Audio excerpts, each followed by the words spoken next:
ही जी बातमी आज सगळ्या माध्यमांवरती दिसते ती अत्यंत तथ्यहीन बातमी आहे। हा फरक आपण समजून घेतला पाहिजे की एका प्रक्रियेद्वारे कोर्टासमोर हजर होणे आणि समन्स दाखल करणे किंवा समन्स त्यांच्या नावाने निघणे यात फरक आहे। एखादा आरोपी जर सातत्याने गैरहजर राहत असेल तर त्याच्यासाठी समन्स निघतो, मात्र या प्रकरणामध्ये सन्माननीय पक्षप्रमुख श्री उद्धव ठाकरे यांचं परमनंट एक्झम्पशन कोर्टाने मंजूर केलंय, त्यामुळे त्यांचा समन्स निघालेला नाहीये। ही जी बातमी चालवली जाते आहे ती तथ्यहीन आहे। महत्वाचं म्हणजे 5 तारखेला उद्धव ठाकरे साहेब हे व्हिडिओ कॉन्फरन्सिंगद्वारे त्यांची जी साक्ष आहे ती नोंदवणार आहेत। एकनाथ शिंदे जे आहेत त्यांना सुद्धा समन्स बजावला असं बोललं जात आहे।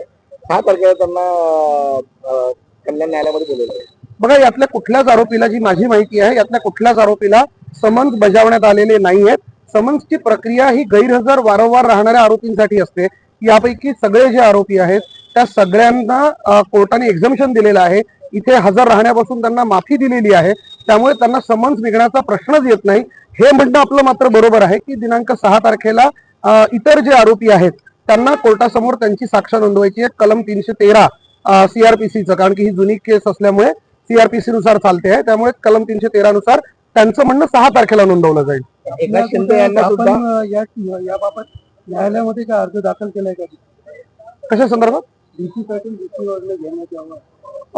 व्हीसी साठी सगळ्याच आरोपींनी आपला आपला अर्ज दाखल केलेला आहे आणि व्हीसी ही प्रक्रिया आहे की ज्यावेळेस एखादा आरोपीला इथपर्यंत येणं शक्य नसतं किंवा समन्स केस असतात, ही जी केस आहे समन्स केस प्रकारातली एक केस आहे, छोटी केस आहे, त्यामुळे येथे व्हीसीद्वारे प्रत्येकाचा जी साक्ष आहे ती नोंदवली जाऊ शकते।